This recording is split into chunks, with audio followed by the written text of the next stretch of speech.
Dear Father in heaven, Querido Padre Celestial, te damos gracias por este hermoso día de sábado. Te damos gracias por los rayos del sol, por la frescura del aire que nos mantiene despiertos y saludables.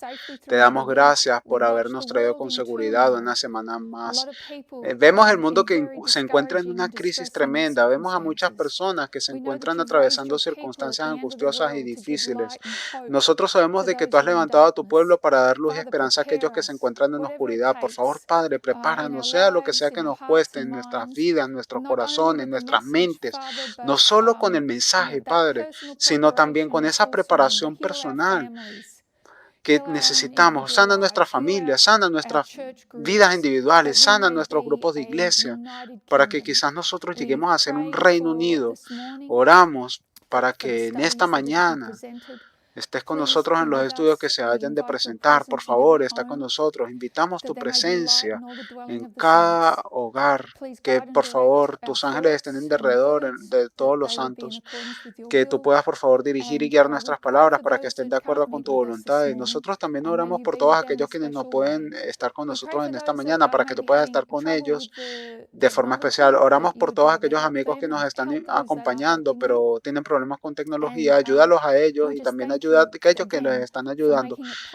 Te damos muchas gracias una vez más, Señor, por hacer posible de que nadie más tenga que estar solo en este tiempo particular en el que nosotros nos encontramos. Así que nosotros oramos a ti, te damos gracias por tu bondad amorosa, por tu verdad. Te damos gracias por tu poder santificador y te rendimos todo en este momento, Señor. Te queremos dar la gloria y edificar los santos. Te pedimos estas cosas en el nombre de Jesús. Amén.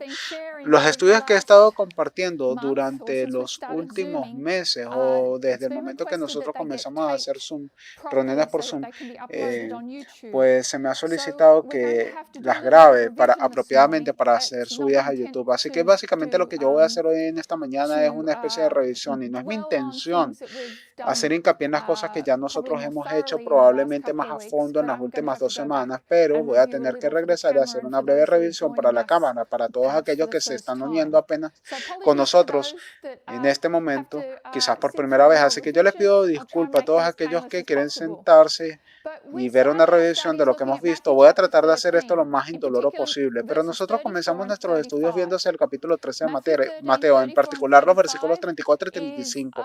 Mateo 13, 34 y 35 es sobre parábolas. Hermana María, ¿está con nosotros allí esta mañana? Si la hermana María está allí, no puedo verla. No hay problema, olvídenlo. Así que Mateo 13, 34 y 35 nos cuenta una verdad en particular sobre parábolas. ¿Qué es lo que nosotros aprendimos de parábolas de esos versículos? ¿Cuál es el sinónimo que se utiliza para parábolas?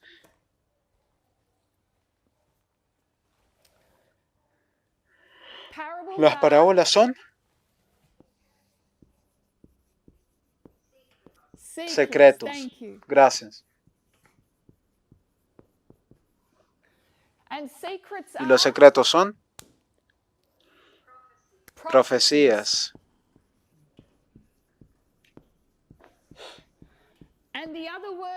Y la otra palabra para profecía y secretos dada en Mateo 13. Si nosotros vamos a Mateo 13, versos 10 y 11, ¿cuál es la otra palabra que se usa?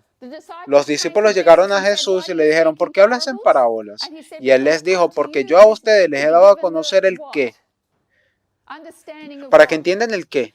Misterios.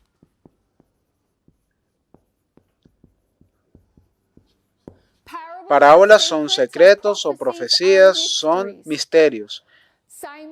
Las mismas palabras, así que nosotros sabemos que las parábolas son proféticas y nosotros sabemos que las profecías son dadas en forma de parábola, y en el Antiguo Testamento se hace referencia a ellas como siendo secretos y en el Nuevo Testamento se hace referencia a ellas como siendo misterios, pero son la misma cosa. Pero ellos tienen un tema en particular. Mateo 13, 11 al 12 nos dice cuál es el tema en particular. ¿De qué se tratan todas ellas? ¿Qué es lo que todas ellas tienen en común? Que todas nos anuncian el reino de los cielos. Vimos que ese término, el reino de los cielos, es exclusivo del Evangelio de Mateo. Si tú vas a Marcos o a Lucas o a cualquier otro lugar del Nuevo Testamento, se hace referencia al reino de Dios, pero Mateo dice que es el reino de los cielos.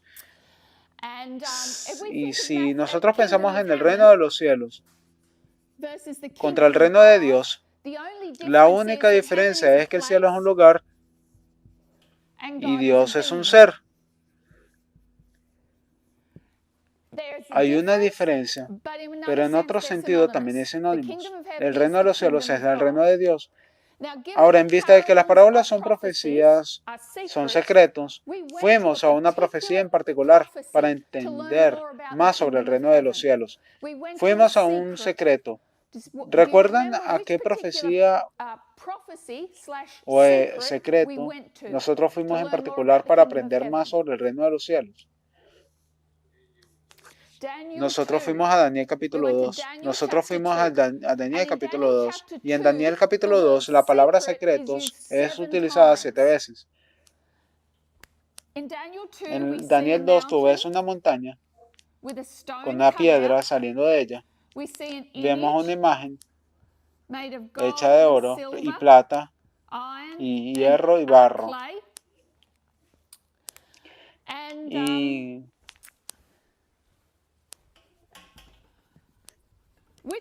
¿cuál de estas dos imágenes representa el reino de los cielos? No es esta. A mi derecha es esta.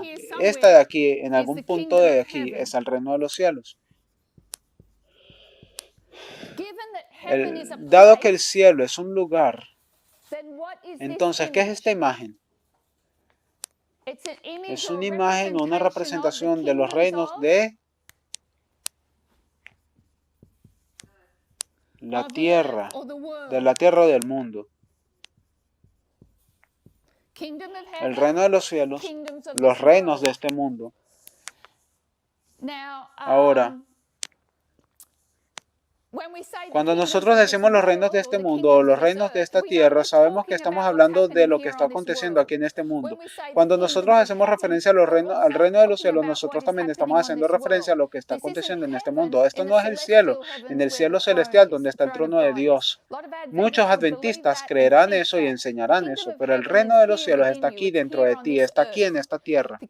El reino de los cielos es el reino del mundo. Así que está este reino de los cielos y que también es el reino de Dios. Y los reinos de este mundo entonces también son el reino de ¿qué?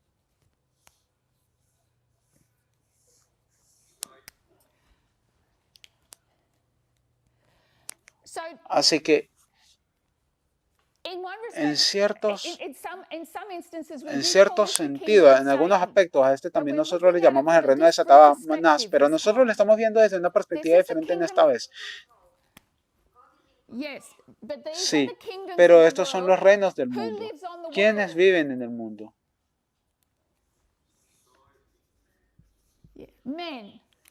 Hombres. Reino de los cielos, reinos de Dios, reinos de la tierra, reino de los hombres, porque esta es una representación o una imagen de ¿qué? ¿Es una imagen de Satanás? No, es la imagen de un hombre. Muy claramente la imagen de un hombre, pero no de cualquier hombre. ¿Qué clase de hombre está representado aquí en esta imagen? Cuando se habla de la cabeza, ¿qué clase de hombre es? Es un rey. Así que este es un rey. Es una representación de un rey. Ahora, nosotros sabemos que tú no puedes tener un rey sin un reino o un rey sin un reino sin un rey. Así que esta es la imagen de un rey, pero nosotros sabemos que también es un reino, aunque no sea lo que tú estás viendo. No estás viendo un reino, tú estás viendo un rey, pero la inferencia es que también hay un reino. Yo voy a escribir reino entonces aquí entre paréntesis. ¿Qué es lo que nosotros estamos viendo aquí? ¿Estamos viendo un rey? Nosotros estamos viendo un reino. Pero ¿qué podemos inferir también? Que también hay un rey.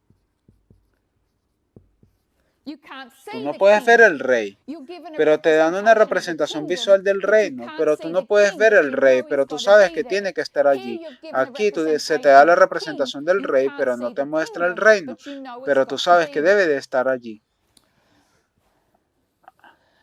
Así que nosotros fuimos a una cita y solamente la voy a colocar aquí en mi pantalla.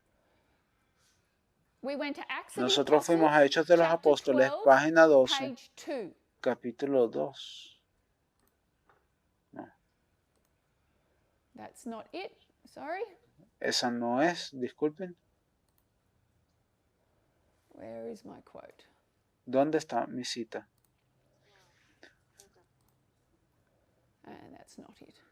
No, no está allí. Párrafo 1.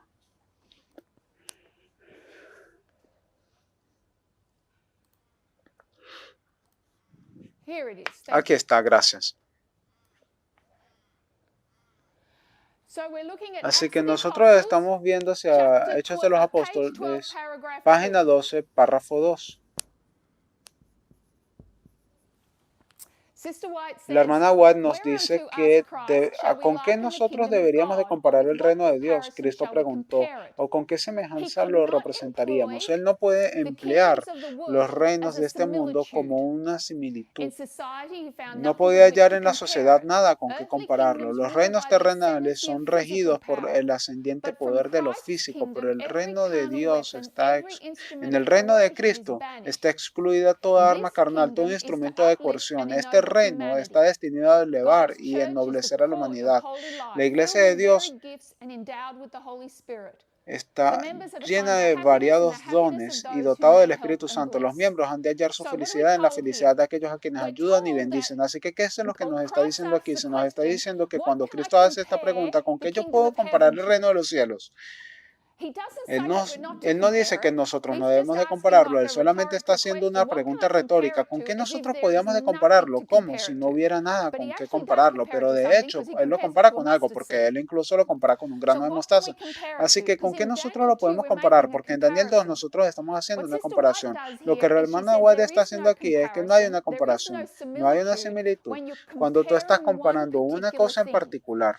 Así que yo quiero desglosar eso. ¿Cuál es la diferencia entre estos dos reinos? Porque ciertamente existen similitudes y lo que ella está haciendo aquí es que se nos está dando estos reinos, se nos da otro nombre. Porque nosotros somos adventistas, somos personas extrañas, nosotros tenemos nuestro propio lenguaje, nosotros hablamos en lenguaje profético, nosotros hablamos de los reinos de este mundo, los reinos de esta tierra. ¿A qué se hacen referencia a estos? ¿Y qué es lo que la hermana White hace referencia aquí? Ella dice aquí que no podría emplear los reinos de este mundo a algo como a algo que se le asemeja. Y luego ella repite y amplía. Ella dice, en la sociedad no se encuentra nada con que compararlo. Así que los reinos de este mundo son la sociedad. Y luego ella va a renombrar el reino de los cielos. ¿Cómo ella le llama ahora?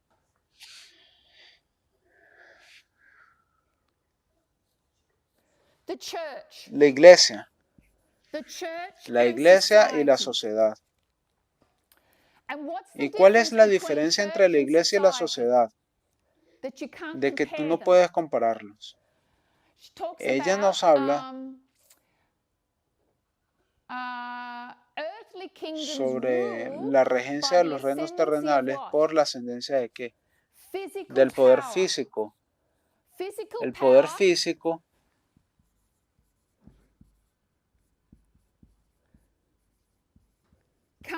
armas carnales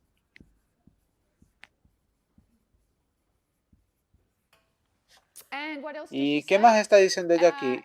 Instrumentos de coerción.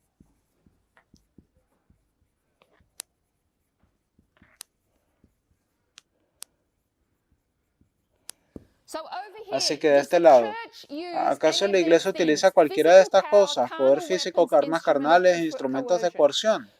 Nosotros podemos hacer uso de un solo nombre para referirnos a todos estos elementos. Nosotros le llamamos a esto la fuerza.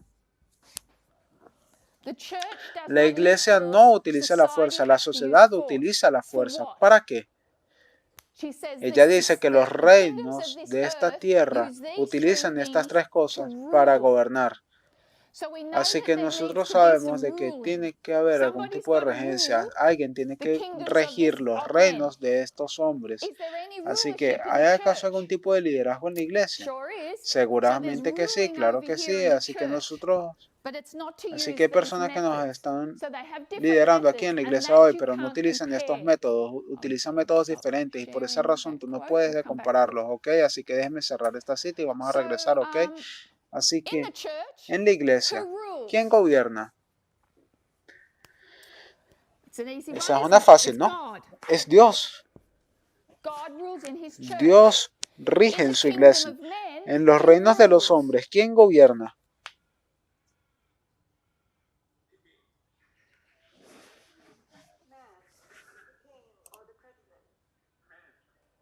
Hombres. Ha pasado alrededor de una semana desde la última vez que abordamos esto, ¿no? ¿Quién gobierna los reinos de estos hombres? Dios. Gracias. Nosotros tenemos 6 testigos. ¿Cuáles eran nuestros 6 testigos para demostrar que es Dios quien gobierna los reinos de los hombres? Daniel 1, Daniel 2, Daniel 3, Daniel 4, Daniel 5, Daniel 6. Así que todos estos nos dieron testimonio de que Dios gobierna en el reino de los hombres. Vamos a echar un breve vistazo a eso. Vamos a Daniel capítulo 1. Daniel 1.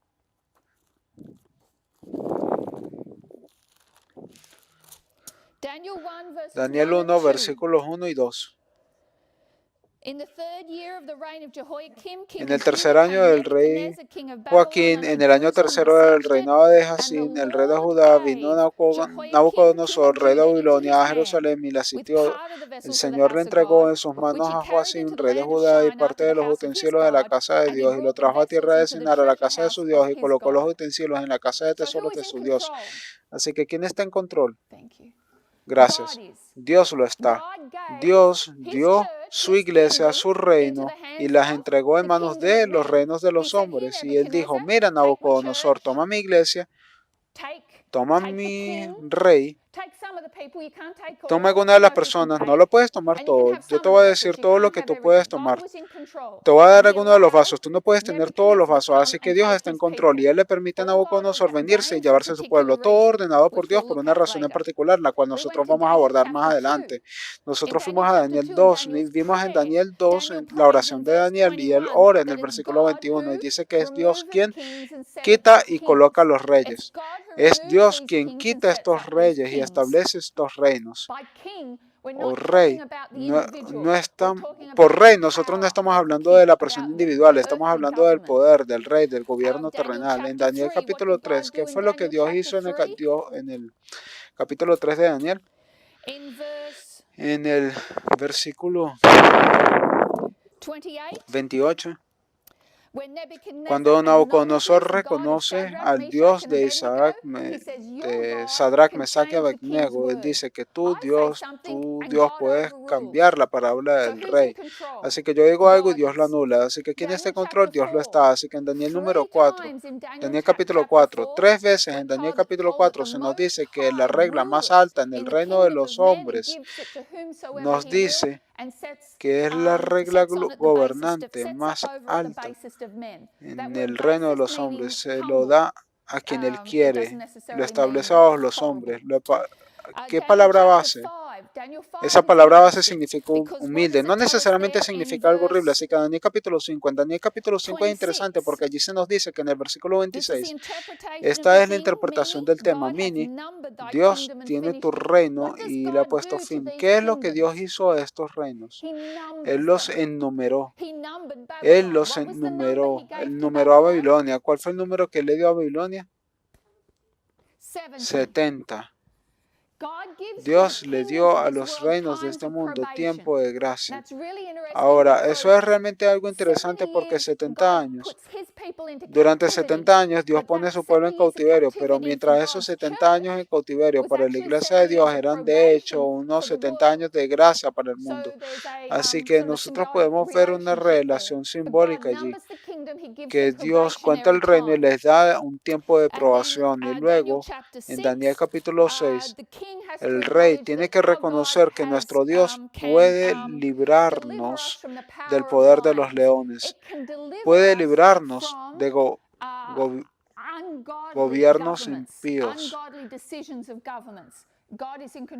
Dios está al control en Daniel capítulo 6, así que nosotros fuimos y demostramos que estos 6 testigos muestran que es Dios quien gobierna en el reino de los hombres. Realmente es toda la historia en el libro de Daniel. Bien, así que nosotros podemos ver que definitivamente hay similitudes aquí. También hay algunas diferencias con que nosotros podemos compararnos.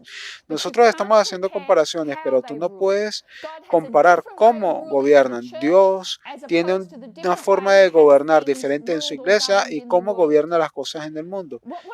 ¿Cuáles son algunas de las otras similitudes que nosotros podemos llegar a ver? Cuando nosotros llegamos aquí al reino de los cielos y nosotros decimos que esta es la iglesia, ¿cuántas iglesias nosotros podemos ver?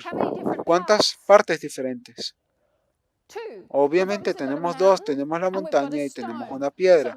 Así que hay dos partes en esta iglesia. Hay obviamente una separación que está ocurriendo, hay una limpieza de su iglesia. Los resultados que concluyen un reino de piedra ocurre una forma de separación. Cuando nosotros llegamos a la imagen, ¿cuántas partes nosotros llegamos a ver? Si nosotros vemos dos aquí, nosotros deberíamos de ver dos aquí. Y nosotros lo hacemos. ¿Dónde nosotros vemos estos dos? Así que nosotros vamos a Daniel capítulo 2. Daniel capítulo 2, versículo 34. Estaba mirando hasta que una piedra fue cortada sin mano, la cual hirió a la imagen en sus pies de hierro, de barro cocido y las desmenuzó. Entonces fue también desmenuzado el hierro y el barro cocido, el bronce, la plata y el oro, y todos se tornaron tamos de las eras del verano, y los levantó el viento y nunca más se halló lugar para ellos, mas la piedra que hirió la imagen vino a ser una gran montaña que llenó toda la tierra. Así que nosotros estamos viendo que nosotros tenemos aquí esta piedra y ocurre la separación o una limpieza que está ocurriendo aquí, y tenemos este reino de piedra, y el reino de piedra va a interactuar con esta imagen, y el reino de piedra no cambiará. No quise decir cambio, sino que ahora se torna en el instrumento de trilla. ¿Y qué ahora es lo que va a trillar a la sociedad? En una de las oportunidades nosotros fuimos allí en el día de hoy, pero nosotros fuimos a Romanos capítulo 2, y en el capítulo 2 de Romanos dice que Dios no hace acepción de personas, y si Dios no hace acepción de personas y Él es el gobernante, entonces la iglesia se supone que no puede hacer acepción de personas tampoco. Así que esta iglesia no regresa, no hace excepción de personas, golpea la imagen, simplemente golpea a todo el mundo, sea como sea. Sea como sea que esté interactuando sobre esta imagen, no hace diferencia entre los individuos que pertenecen a este reino, pero cuando lo hace, algo sucede que crea paja. Así que esta imagen se destruye y nosotros vemos paja. Si tú tienes paja, ¿qué más tú tienes que tener? Porque la paja es el residuo ¿de qué? Del trigo. Así que tú tienes esto que se torna en paja, entonces tú tienes que tener alguna forma de trigo. Así que tú tienes que saber de que va a haber una limpieza o una separación dentro de la sociedad. Surge debido a la interacción con esta piedra que va a crear paja y trigo. La paja es llevada por el viento. ¿A dónde va el viento? ¿A dónde tú llevas el trigo? El trigo tú lo llevas a un saco. Lo ponen en un granero. No lo llaman un granero, sino o un silo. Lo llaman una gran montaña. Así que nosotros sabemos que va a haber una gran montaña. Nuevamente, similitudes y diferencias. Dos partes en la iglesia, dos partes en la sociedad. Un proceso de limpieza, un proceso de separación que toma lugar en cada una de ellas. La diferencia es de que en la iglesia tiene que ocurrir antes que ocurra en el mundo. Primero es la iglesia y luego el mundo. Y es esta interacción entre la iglesia y el mundo que nosotros hemos creado, esta división dentro de la sociedad, dentro de los reinos de este mundo.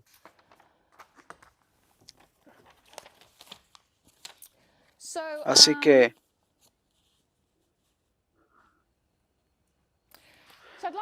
Así que a mí me gustaría regresar a nuestra cita. Vamos a ver una vez más nuestra cita de Hechos de los Apóstoles.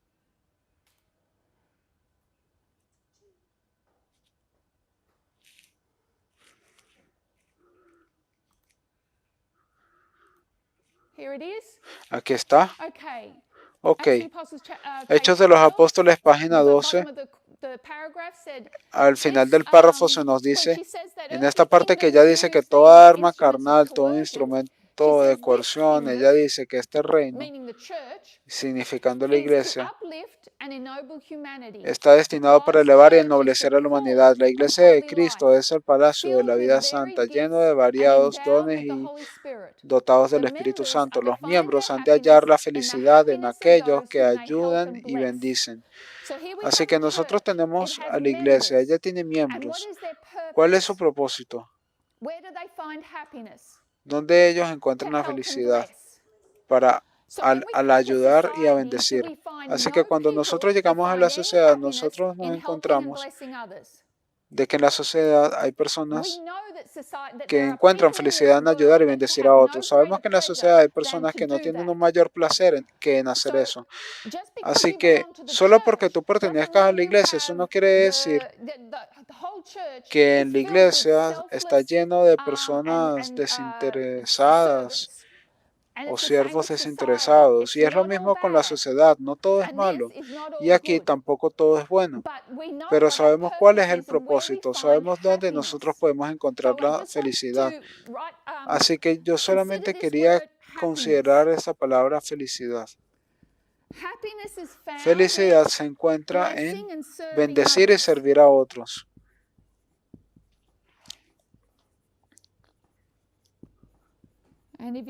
Y si tú puedes simplemente guardar eso en un archivo, me referiré a eso un poco más adelante. Así que, bien, las diferencias y las similitudes. En los reinos de este mundo, Dios gobierna los reinos, pero Él lo gobierna de una forma particular. ¿Cuál es el propósito de los reinos de este mundo? Nosotros fuimos de regreso a Daniel capítulo 4, así que nosotros vayamos a Daniel capítulo 4 y todos ustedes están familiarizados con la historia de que Nabucodonosor, este es el único capítulo de Daniel que Daniel no escribió. Este es Daniel describiendo la historia de Nabucodonosor, contando la historia de su humillación, y él tiene un sueño. ¿Y qué es lo que él está viendo en ese sueño? Vamos a ir a Daniel capítulo 4, versículo 10. Estas son las visiones de mi cabeza mientras estaba en mi cama. Me parecía que veía un árbol en medio de la tierra y cuya altura era tan grande. El árbol crecía y crecía y se hacía más fuerte hasta llegar a la altura de los cielos. Y su vista llegaba al cielo y su vista hasta el cabo de toda la tierra, y todo su follaje era hermoso y su fruto en abundancia para todos los animales, para mantenerlos debajo de él, y todas las bestias del campo se ponían bajo sus ramas y hacían morada las aves de los cielos, y de él se mantenía toda carne. Así que este árbol de Nabucodonosor, que Nabucodonosor está viendo en este sueño, ¿qué es lo que representa su reino? Él es su árbol es su reino, él es un árbol, son sinónimos, el rey y el reino son este árbol. ¿Cuál es el propósito? Así que discúlpame, Juan, ¿qué fue lo que tú dijiste? ¿Cuál es el propósito de Nabucodonosor? Protección y provisión. Él provee y protege. Así que todas las bestias del campo y las aves del cielo tienen algún lugar para allegarse, tienen un lugar para vivir allí con seguridad, tienen frutas, tienen hojas que se les proveen. Los reinos de este mundo que se establecen fueron instituidos para proteger al pueblo de Dios en el mundo. Así que este es su propósito. Ese es el propósito de estos reinos terrenales. Y luego nosotros fuimos a Romanos capítulo 13. Y miramos hacia la historia de Nabucodonosor en Daniel capítulo 12, porque él fue establecido para hacer eso, pero él fue negligente al hacer esa obra. Él se había ocupado de las personas por un cierto periodo de tiempo, y luego él se llegó a distraer tratando de construir una de las mejores maravillas del mundo. Puso su tiempo, su energía y su dinero en en la ciudad, en el proyecto y no en las personas. Todos nosotros podemos llegar a ser culpables de eso, llegar a ser culpables de eso, colocar energía en el proyecto y descuidar a las personas. Así que bueno, él es forzado luego a comer hierbas como un buey y notarás en qué se quedó Daniel y recordarás qué fue lo que dijo Daniel sobre Nabucodonosor, que si tú no quieres que esto pase, entonces ocúpate de los huérfanos, de los pobres y las viudas, porque obviamente había estado descuidando a todos aquellos que estaban pasando necesidad, estaba descuidando el bienestar de su pueblo, el propósito mismo de su gobierno, y nosotros sabemos cómo terminó. Así que bueno, vayamos a Romanos capítulo 13.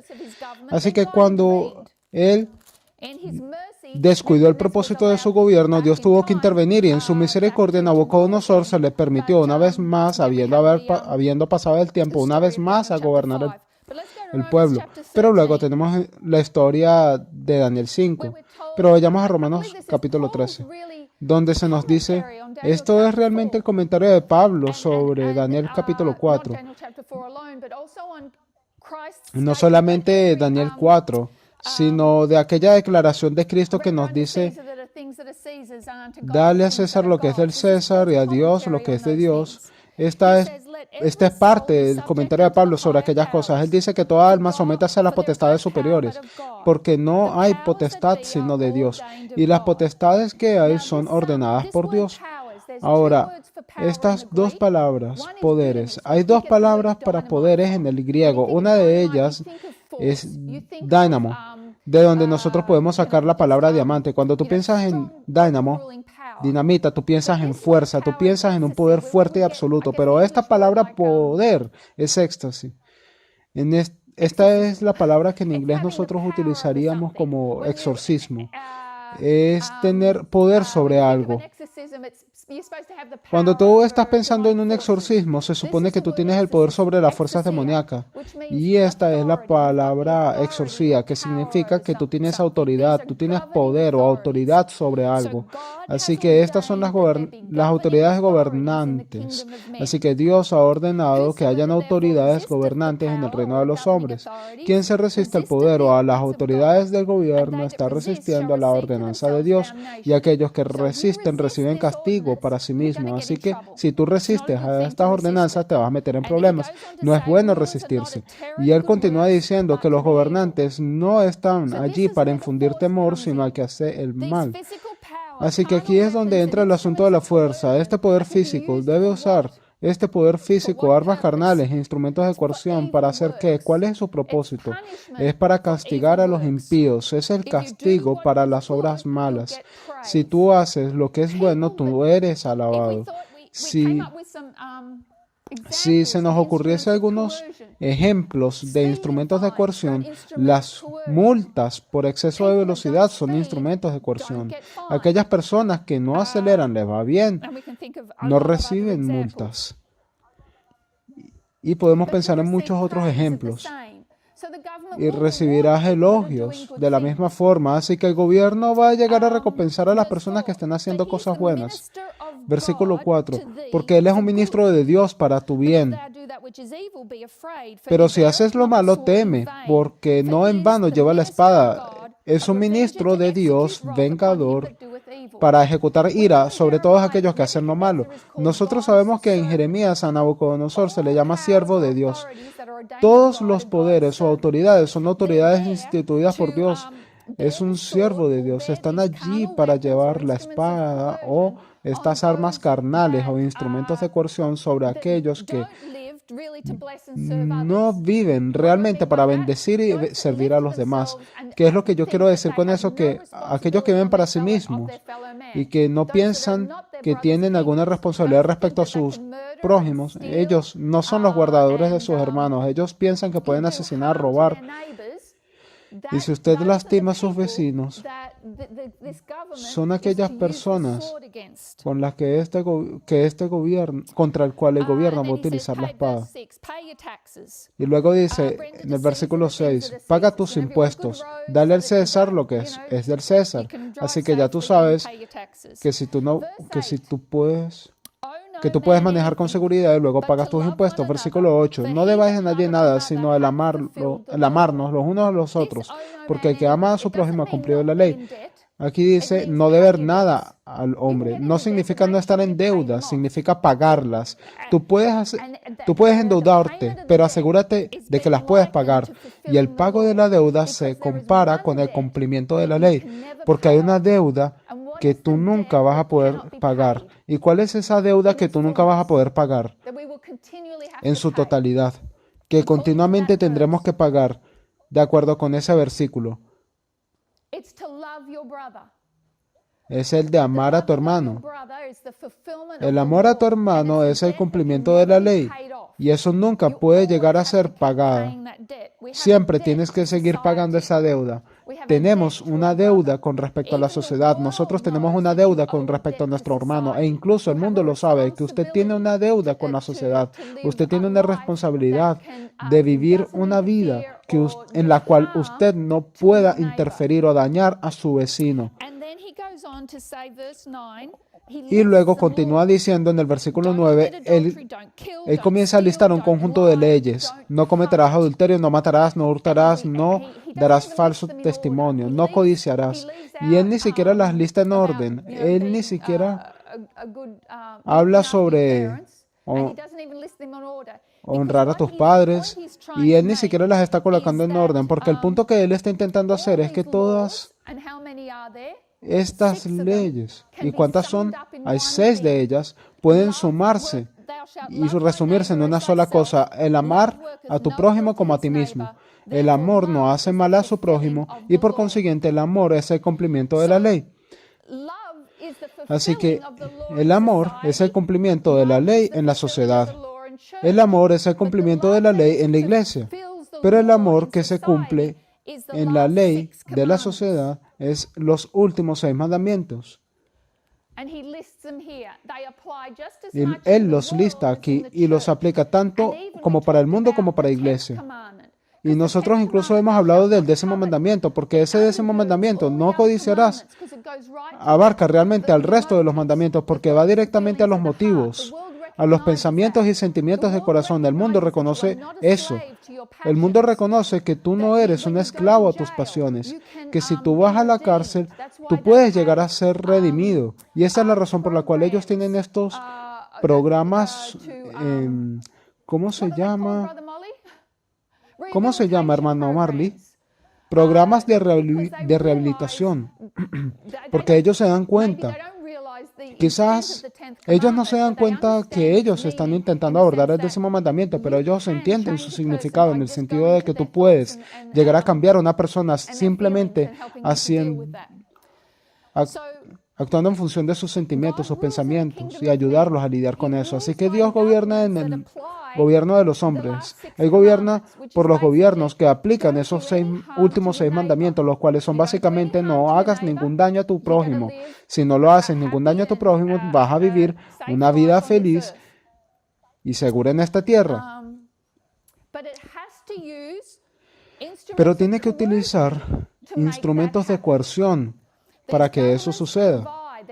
Estos gobiernos proveen. Ellos están destinados a proveer y proteger al piadoso del impío. Y tienen instrumentos para hacer eso. Ahora, nosotros sabemos del libro de Daniel que cuando un gobierno deja de hacer eso, deja de proteger y de proveer para su pueblo, Dios se va a entrometer. Y vamos a ver que ocurre un cambio. Nosotros también sabemos que el mundo sabe que es mejor tener malos gobiernos que ningún gobierno. No hay nada peor que la anarquía en un gobierno, pero al mismo tiempo nosotros tenemos cambio de gobiernos y Dios lo ordena de esa forma. Así que Dios tiene un método para proveer y proteger para su pueblo, en la iglesia y en el mundo. Y en algún momento señalado, la iglesia y el mundo, ellos van a chocar. Y lo que va a causar esa colisión tiene que ver con la ley.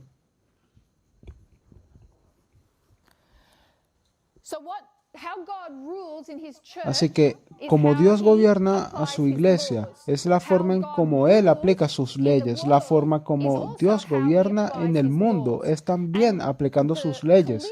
Así que la colisión va a ocurrir en la iglesia y en el mundo. Tiene que ser sobre la ley.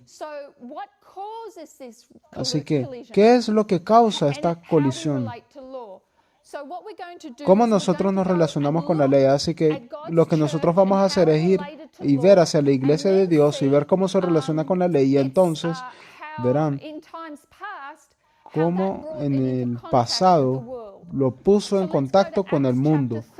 Así que nosotros vamos a ir a Hechos capítulo 13.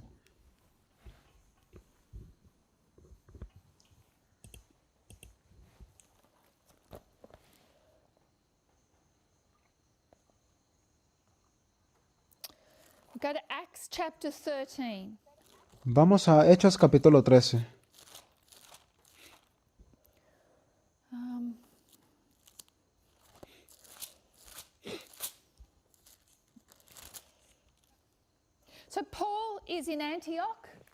Así que Pablo está en Antioquía. Él se levanta y él está hablando con los líderes de la iglesia cristiana de aquel momento. Y nosotros estamos en el versículo 16. Así que Pablo se levantó y con la mano pide silencio y dijo: varones israelitas, a los que temen a Dios, oíd. Así que ¿con quién está hablando? Él dijo: varones israelitas, eso es la iglesia, con quienes aquellos que temen a Dios.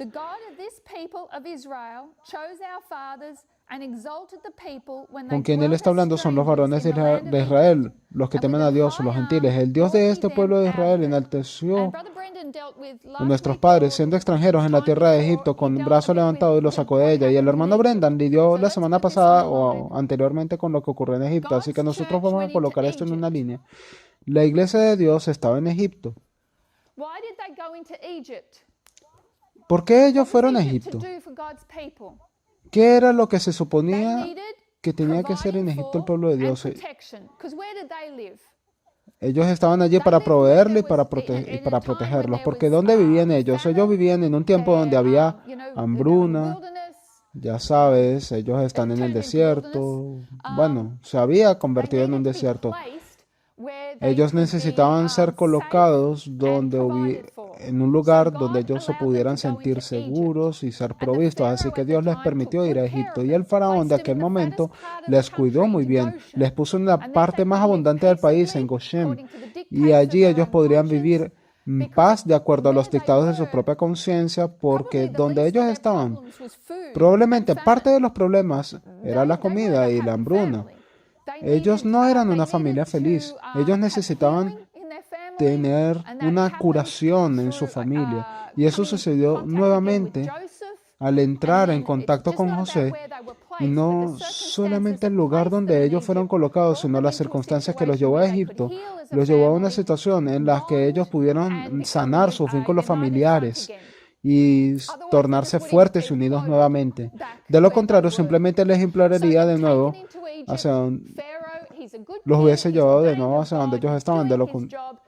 Así que ellos fueron llevados a Egipto y Faraón es muy bueno con ellos, está haciendo muy bien a ellos, siendo ordenado por Dios, está haciendo su trabajo hasta que surge un otro Faraón que no conoce a Dios. Ahora ya sabían quién era Dios, simplemente no le importaba a Dios. Ellos tenían sus propios dioses y él decidió que no iba a cuidar del pueblo de Dios, que no les iba a proveer, que ellos eran nada más que unos inmigrantes, que ellos podrían hacerse cargo de ellos mismos, que ellos debían de tener miedo, que ellos debían de deshacerse de ellos. Así que él no fue muy amable con ellos, con estos inmigrantes. Así que ¿qué es lo que va a hacer Dios? Él va a intervenir.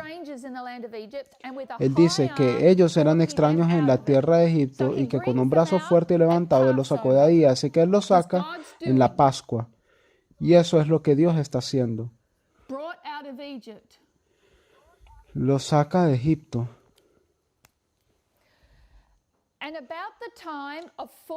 Y alrededor del tiempo de 40 años sufrió por un tiempo las costumbres en el desierto. Y habiendo destruido 7 naciones en la tierra de Canaán, los repartió por herencia en sus tierras. Y después de esto, unos 450 años después, les dio jueces hasta el profeta de Samuel. Y luego ellos demandaron un rey. Y Dios les dio a Saúl, el hijo de Cis, varón de la tribu de Benjamín, por un espacio de 40 años. Así que se nos está dando un par de tiempos aquí. ¿Qué es lo que Dios está haciendo por unos 40 años? Él dice que ellos pasaron sufrimientos en el desierto. Eso es interpretado algunas veces como que si él estuviese soportando su mal comportamiento. Así que si tú pudieras soportar el mal comportamiento de alguien y luego decir, oh, mira, te portaste tan mal. Aquí tú tienes este presente aquí, yo te voy a dar la tierra de Canaán. Yo te voy a dar toda la tierra de Canaán y tú vas a ser recompensado. Si tú tienes una Biblia con una lectura marginal donde dice que sufrió por causa de sus malas costumbres en el desierto, una lectura alternativa de eso es que los cargó o los alimentó, así como una enfermera o partera alimenta a su hijo. Así que la palabra clave de ellos es cargar. Él los carga. Y esta es la razón por la cual algunos traductores han pensado que Él los cargó. Pero la Septuaginta, Crisóstomo, que fue padre de la iglesia primitiva, dice que no es cargar o tener que soportar como una madre, sino tener que soportar o apoyar como una enfermera que alimenta a su hijo. Cuando una enfermera está cuidando a un niño, a ella lo tiene que estar cargando, lo está cuidando, lo está alimentando, está nutriéndolo. Y eso es lo que él hizo en el desierto. Él les proveyó y se los proporcionaba en Egipto. No, una vez que ellos dejaron de ser provistos, él los sacó y él los llevó de la mano. Y él cuidó de ellos, de su pueblo en el desierto. Los cargó, los alimentó como una madre o como una enfermera cuida a su hijo. Y eso es lo que tú puedes encontrar en Deuteronomio 1:31. Así que durante estos 40 años Él los está cargando, Él los está cuidando, les está proveyendo. Y cuando nosotros pensamos en las provisiones en el desierto, automáticamente nosotros pensamos en, ya tú sabes, por ejemplo, maná, Él los alimentó, ya tú sabes, estos zapatos que pudieran caminar sin que se hicieran daño en sus pies. Esas eran cosas que pudieran satisfacer sus necesidades físicas, pero ellos necesitaban mucho más allá de cuidado físico. ¿Qué es lo que Él les da en el desierto?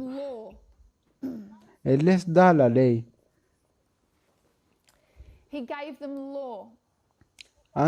Él les dio la ley. Antes de darles el santuario, Él les da la ley. Así que nosotros vamos a regresar a Hechos capítulo 13. Vamos a ver cuánto de la pizarra puede ser visto. Ok, así que bueno, vamos a Éxodo. Vamos a Éxodo capítulo 20.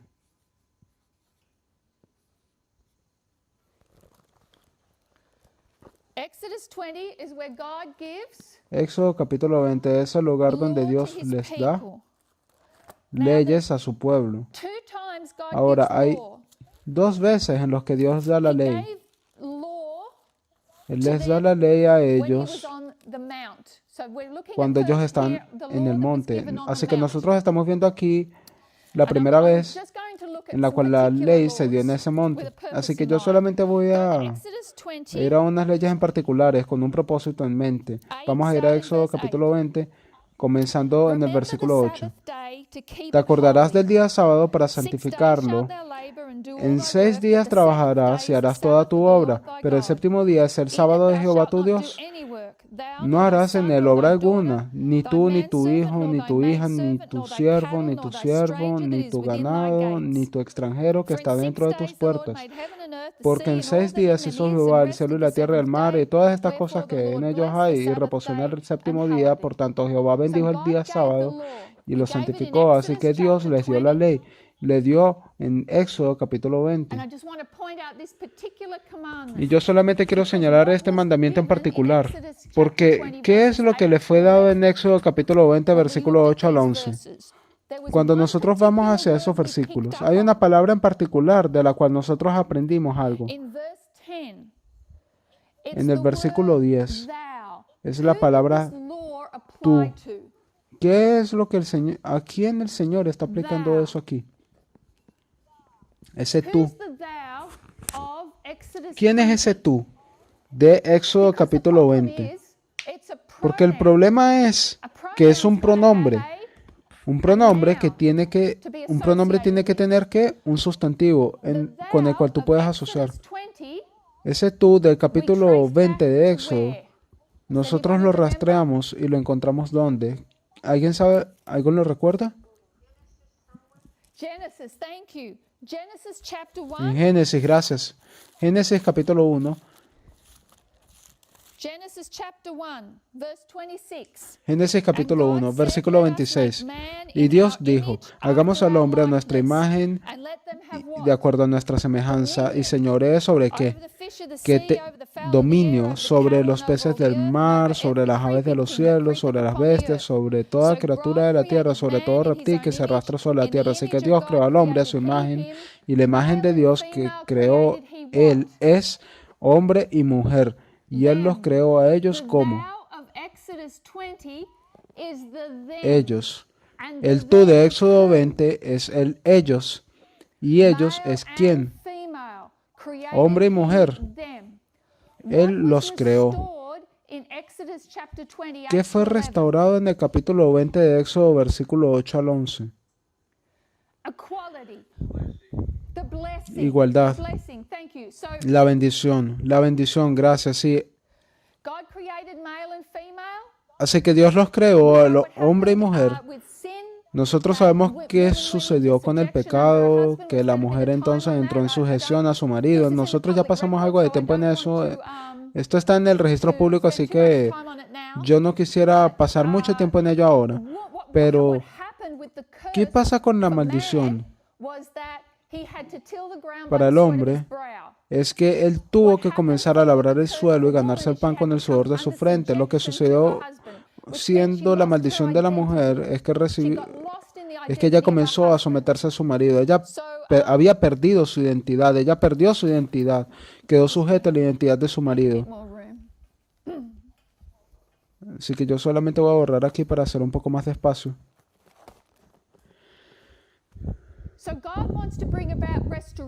Así que Dios quiere lograr la restauración. Se demora 6,000 años en hacerlo. Cuando pensamos en Edén a Edén y los 6,000 años de historia de este mundo, la historia de estos reinos de este mundo, ¿acaso Dios se toma 6,000 años para restaurar al hombre a su estado original? Solo estaba destinado a tomar unos 6 días. Cada séptimo día se restablecía la igualdad en el hogar. La maldición fue quitada del hombre porque no tenía que labrar el suelo de su frente en el día de sábado, y esa maldición también fue quitada de la mujer.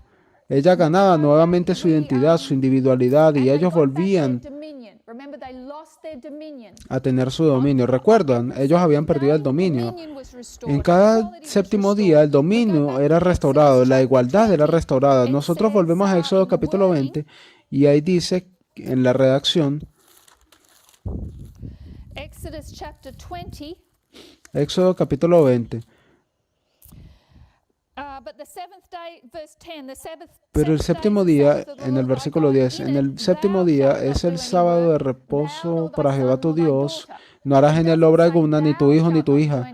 No está diciendo no hagas ninguna obra, ni no hagas ninguna obra, ni tu esposo, ni tu esposa, ni tu hijo, ni tu hija.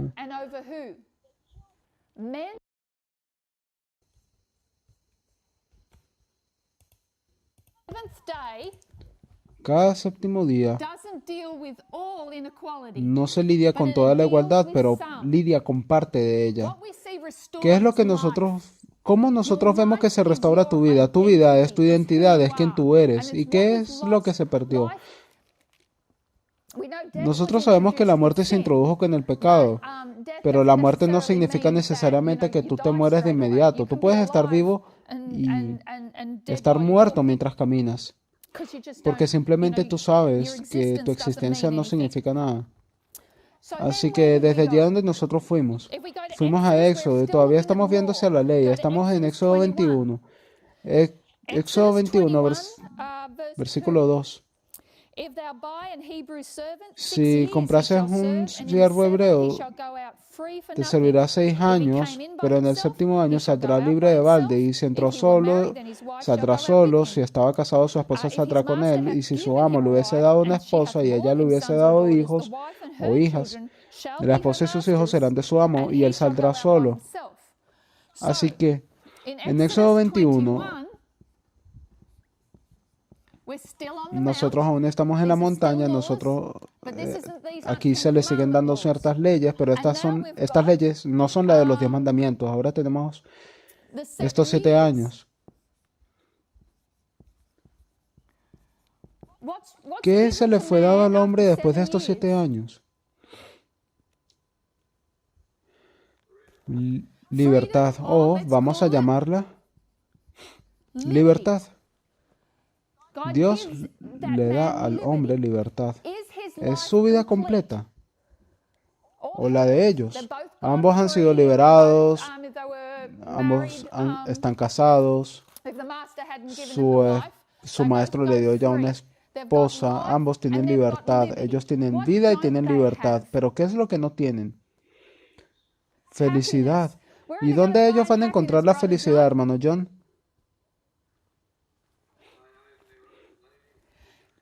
Así que, ¿dónde nosotros vamos a ir? Gracias. Vamos a Levítico 25. Levítico 25 es una ley, pero no es la ley de la montaña. Así que, ¿a qué ley nosotros hacemos referencia aquí en Levítico 25?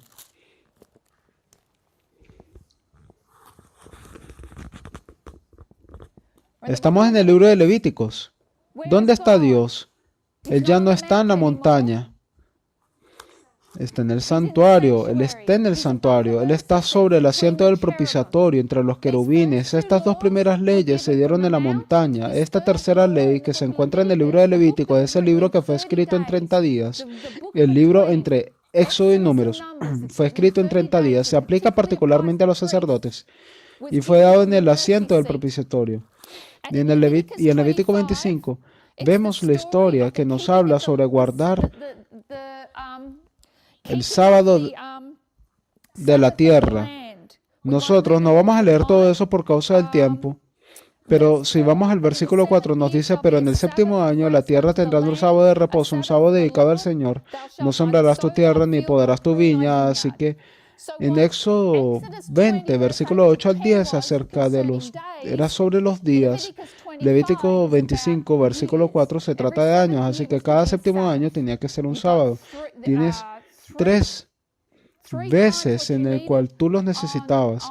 En el 6º año, luego en el 7º año, el año sabático, luego en el primer año del siguiente ciclo, así para que tú tengas algo con el cual tú puedas labrar la tierra. Así que básicamente era un milagro para que Dios pudiese hacer eso y que pudiesen descansar. ¿Quién podía descansar? ¿Cuál era la idea de hacer descansar la tierra? ¿Cuál era el propósito de eso?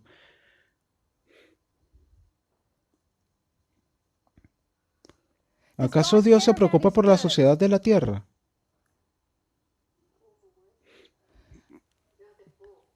Todos los trabajadores, todas las personas, todos los esclavos, todos aquellos que tenían que trabajar, todo el mundo tenía que descansar. Si nosotros vamos a Levítico 27, a Levítico 25, 7 años, ellos se les daba un reposo a la tierra, pero 7 veces 7, o el jubileo, lo cual ocurría en el año 50. ¿Qué era lo que les sucedía en el jubileo? ¿Qué les era dado? Si leemos el versículo 10, santificaréis el año 50 y pregonaréis libertad a todos los moradores. Este será jubileo y volveréis cada uno a su posesión y cada cual volverá a su familia.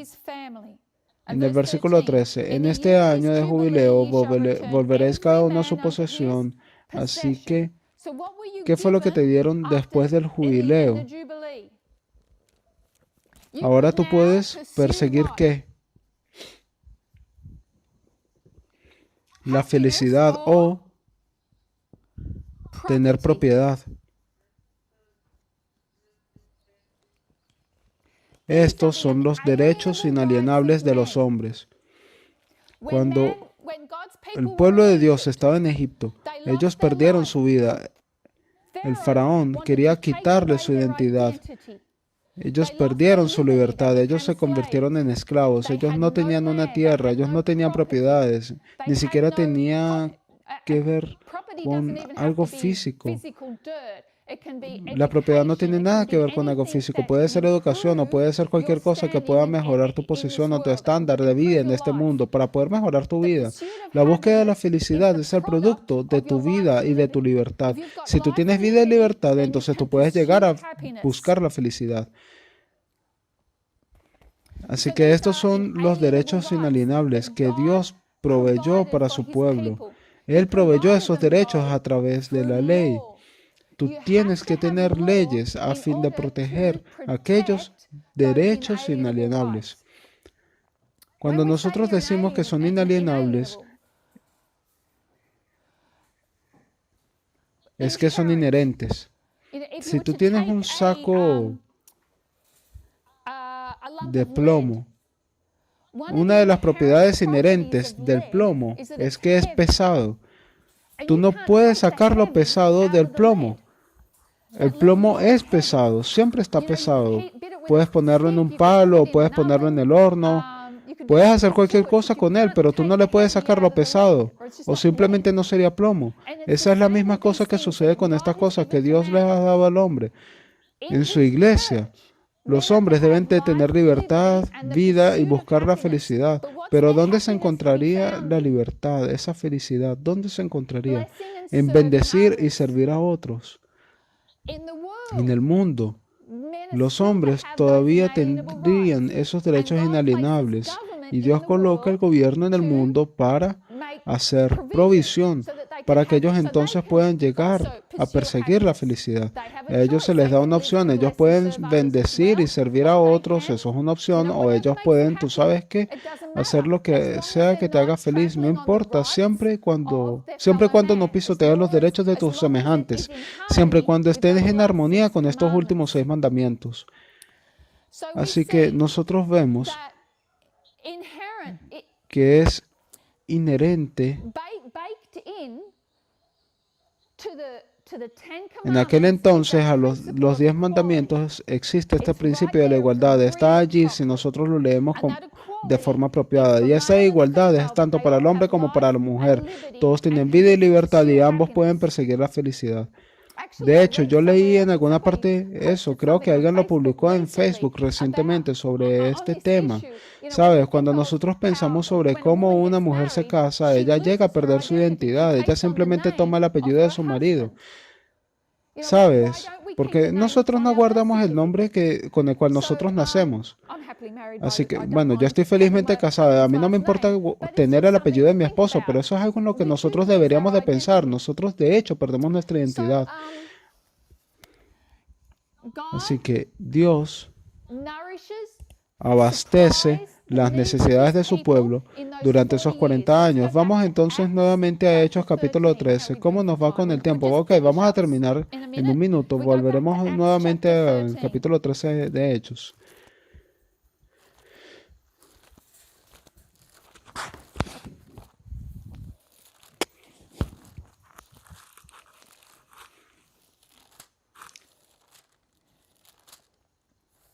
Ok, así que nosotros vamos al versículo 18. Y por unos 40 años soportó sus malas costumbres en el desierto, y habiendo destruido 7 naciones en la tierra de Canaán, las repartió por herencia, esa tierra. Después de esto, les puso jueces por un espacio de 450 años hasta el profeta Samuel. Así que ahora nosotros tenemos 450 años. Ahora, una de las palabras clave que nosotros necesitamos recoger aquí es esa palabra alrededor. Tú no puedes ir a un libro de cronología y decir que desde la Pascua hasta Samuel se cumplieron 450 años. Está cerca. Y todo lo que Pablo ha hecho aquí es que dijo alrededor de ese tiempo. Él no dijo ni siquiera que era un tiempo exacto, pero Él nos dan estos números y estos números siguen siendo un símbolo para nosotros. Y los usaremos con ese propósito. Así que 450 son ¿cuánto? 490. 490 años de tiempo de prueba. ¿Y quién está bajo probación? El gobierno de Dios. ¿Quién está gobernando? Dios está. Él está gobernando, Él está proporcionando protección para su pueblo, Él los alimenta durante el desierto por 40 años. Él tiene que literalmente suplir los alimentos para ellos y cuidar por su ropa y todas sus provisiones. Sus manos están allí en el desierto proporcionándoles lo que necesitan. Entonces, ¿qué es lo que Él hace? Él destruye 7 naciones. Él va a la tierra gloriosa, Él va a la tierra agradable, la tierra de leche y miel. Él destruye a 7 naciones y dice, mira, ves, ahora ya tú puedes entrar aquí con tu pueblo y puedes llegar a vivir aquí. Él les proporciona qué propiedades y los coloca allí. Y eso es por otros 450 años hasta el profeta Samuel. Así que lo que yo quiero que tú veas es que durante estos 490 años nosotros podemos dividirlos en 2 secciones. Un periodo de 40 años y luego un periodo de 450 años. En el periodo de 40, ¿quién está gobernando? Dios está gobernando. Él les está dando leyes, las leyes que se supone que los van a establecer para cuando ellos estén en la tierra de Canaán, para que ellos puedan ser bendecidos y puedan vivir felices para siempre en Canaán y cumplir con su propósito. ¿Y cuál es su propósito? Bendecir y servir a otros. Así que cuando tú entras en Canaán, Él actúa como Él les provee. Él les continúa proveyéndole. Él dice, yo ya no necesito estar allí, ya yo no necesito estar allí de día y de noche en esa nube de fuego. Yo voy a colocarles un gobierno en su lugar para ustedes. Y el gobierno viene en forma de ¿qué? De jueces. ¿Sabes? Me refiero a Samuel. Samuel era un profeta, también es un sacerdote. Así que él tenía 3 funciones, profeta, sacerdote y juez, pero ellos tuvieron estos jueces durante 450 años. 490 años de tiempo de prueba. ¿Quién está bajo prueba? Dios está. Dios es quien va a gobernar a su pueblo y al final de esto la gente le va a decir, ¿sabes qué? Nosotros estamos muy contentos con la forma en cómo esto avanza, Señor. Vamos a mantener este status quo. O bueno, tú sabes que es lo mejor. Nosotros vamos a hacerlo según tu forma.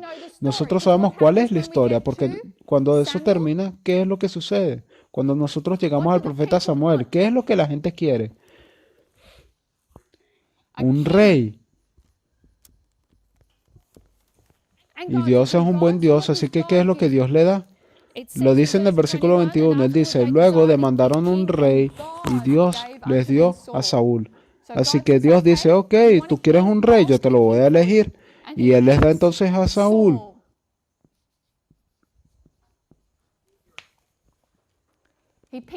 Él elige a su rey. Así que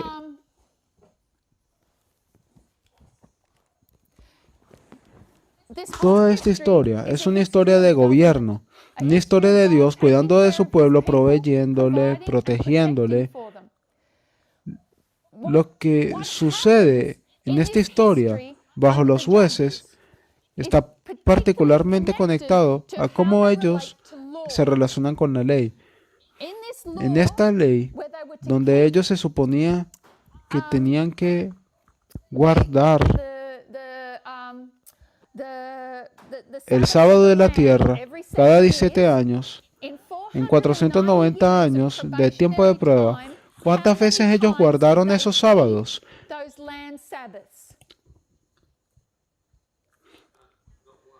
Ni una sola vez. Ellos no lo hicieron ni una vez. No existe ningún registro histórico o bíblico que nos diga que ellos alguna vez hicieron eso. Así que si tú estás trabajando tu tierra, puedes llegar a descansar. No se trata solamente del funcionamiento.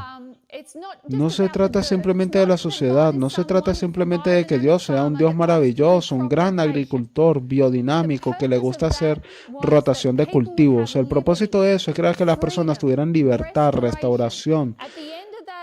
Al final de ese jubileo, todo debería de haber sido restaurado, que los ricos no se hicieran más ricos, que los pobres no se hicieran más pobres. Pero para el tiempo que tú llegas al profeta Samuel, ¿cuál es la situación de la iglesia de Dios, del reino de Dios? Tú tienes terratenientes, tú tienes esclavos, tú tienes a gente pobre, tú tienes todo esto dentro del reino de Dios. Esta no es la sociedad, esta es la iglesia de Dios, donde existen estas grandes discrepancias en la riqueza. Bueno, digamos, no están cumpliéndose los últimos 6 mandamientos de la ley. Ellos no están viendo hacia el bienestar de otros. Dios puso en marcha un sistema para que se cuidara del bienestar de todos ellos. No pudieron hacerlo, ellos fallaron al realizar eso. Así que cuando ellos viven en Canaán y estas naciones enemigas están atacando, ¿qué debería haber hecho la gente? Ellos deberían haberse estado dispuestos a ¿qué? A bajar su trillo, a bajar sus instrumentos de agricultura, llevarlos al herrero.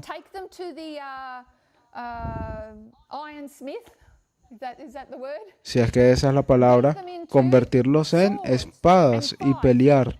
Y que todos ellos cumplieran un rol en la defensa del reino. Pero ya nadie quería hacer más eso. Ellos querían quedarse en casa y hacerse más ricos y ricos. Así que a medida que estas naciones vinieron, ellos caerían en las maldiciones de Levítico 26, porque no estaban manteniendo lo que se les dijo que guardaran en Levítico 25.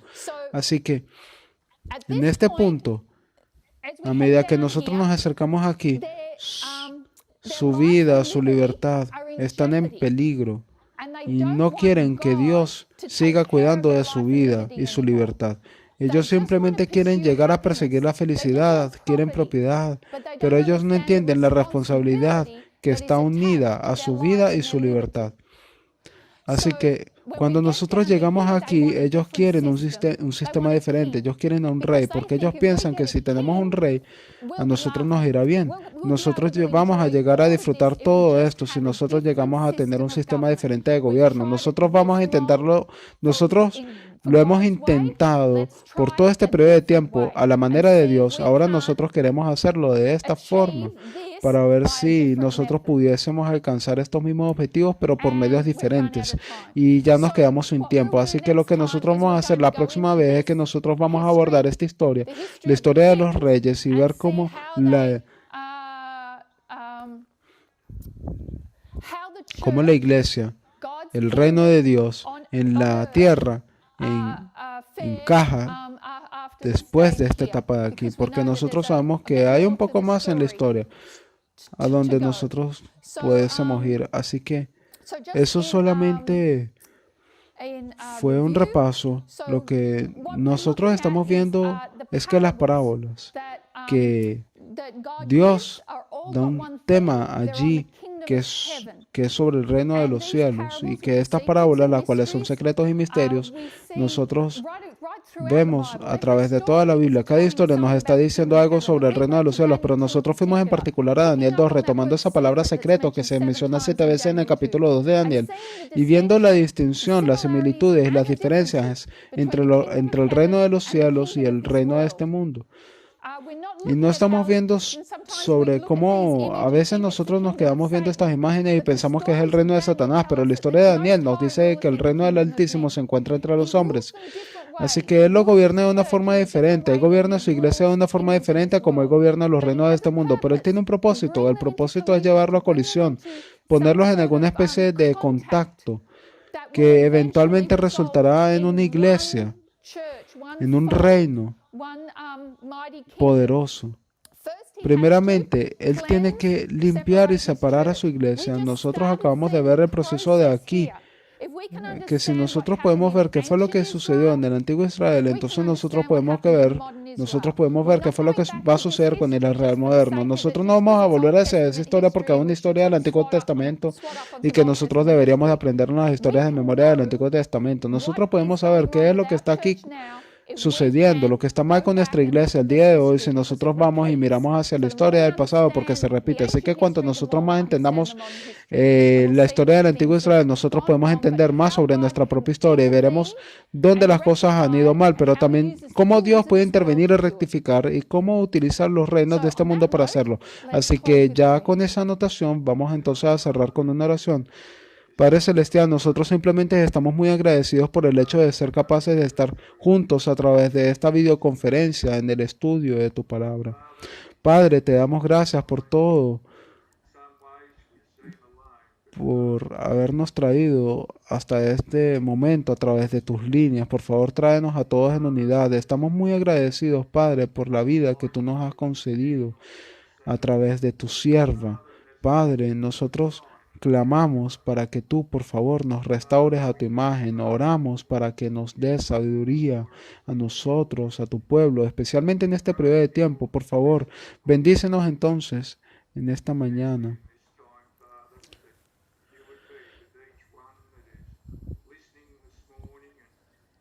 En cualquiera que sea nuestro país, que por favor nos dé sabiduría y le dé sabiduría a la ancianatez para que ella pueda presentar.